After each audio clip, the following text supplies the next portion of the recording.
जैसा माननीय सदस्य महोदय कह रहे थे कि नदी जोड़ो रिवर लिंकिंग जैसी योजनाएं वो बनाई जा रही है, और इस योजना के अंतर्गत जो हमारे छोटे किसान है, सीमांत किसान और छोटे किसान, उनको 55% सब्सिडी दी जाती है कुल लागत की, और अन्य किसानों को 45% सब्सिडी दी जाती है।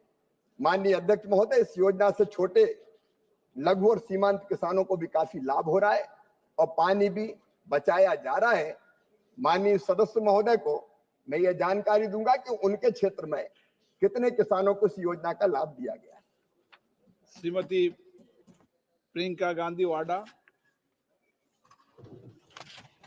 Honorable Minister would be aware that under the original Vidarbha package, 3 districts of Kerala were included. These were Wayanad, Palakkad and Kasaragod. Would the Minister be pleased to state the achievements of this package in the 3 districts, whether the Ministry will be making a special review on Wayanad, keeping in mind the massive setbacks faced by farmers due to the disaster that they faced in 2024?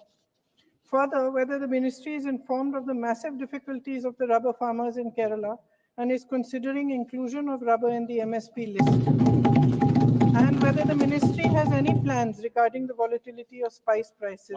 अध्यक्ष महोदय जी, मंत्री महोदय जी ने बहुत उल्लेख किया कि प्रधानमंत्री जी की किसानों की प्रति कितनी हमदर्दी है।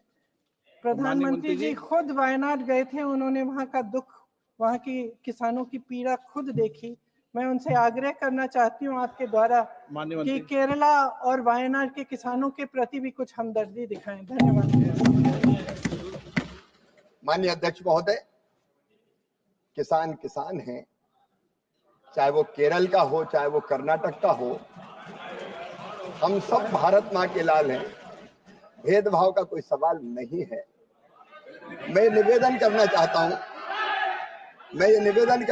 हूं कि जब ऐसी प्राकृतिक आपदाएं आती है तो हर एक राज्य को SDRF के तहत केंद्र सरकार राशि आवंटित करती है, प्लानिंग कमीशन अनुशंसा करता है उसके अनुसार, और उसमें 75% हिस्सा केंद्र का होता है, 25% जो राशि होती है वो राज्य की होती है, और जब ऐसी प्राकृतिक आपदा आती है तो उस राशि का राज्य उपयोग करते हैं। लेकिन बावजूद इसके अगर कोई बड़ी प्राकृतिक आपदा अगर आती है तो फिर केंद्र सरकार भी विशेष टीम भेजती है।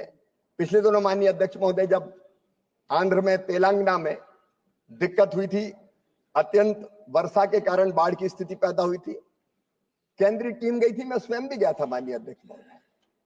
हाँ, हमने स्थिति का आकलन किया था, केंद्रीय टीम ने उसकी रिपोर्ट भी सबमिट की थी, और उसके आधार पर फिर NDRF के तहत और राशि राज्य सरकारों को निर्गत की जाती है। माननीय सदस्य ने बहुत महत्वपूर्ण सवाल पूछा, मैं जानकारी देना चाहता हूं कि केरल को भी NDRF के तहत विशेष रूप से 138 करोड़ रुपए की राशि उपलब्ध कराई गई है, और मैं आश्वस्त करना चाहता हूं आपके माध्यम से माननीय सदस्य को कि बिना किसी भेदभाव के कहीं अगर संकट आएगा तो केंद्र सरकार राज्य सरकार के साथ खड़ी रहेगी, चाहे वो केरल हो, अन्य राज्य हो। उन्होंने भी मसालों की बात पूछी, मैं उनको बताना चाहता हूं, पिछले दिनों रेड चिली के दाम कम हो गए थे माननीय अध्यक्ष महोदय, मिर्ची भी मसालों में आती है। आंध्र के मुख्यमंत्री आए, हमने तुरंत फैसला किया कि रेड चिली 11,000 रुपया प्रति क्विंटल के माध्यम से खरीदी जाएगी, और हमने यहां से आदेश जारी किए। आपने अलग अलग किसानों को पूछा, मैं सुपारी उत्पादक किसानों के बीच कर्नाटक गया, कर्नाटक के मित्र यहां बैठे होंगे, वहां एक भयानक बीमारी के कारण वो पेड़ नष्ट हो गए थे। हमने एक स्पेशल पैकेज उसके लिए स्वीकृत करने का काम किया। माननीय अध्यक्ष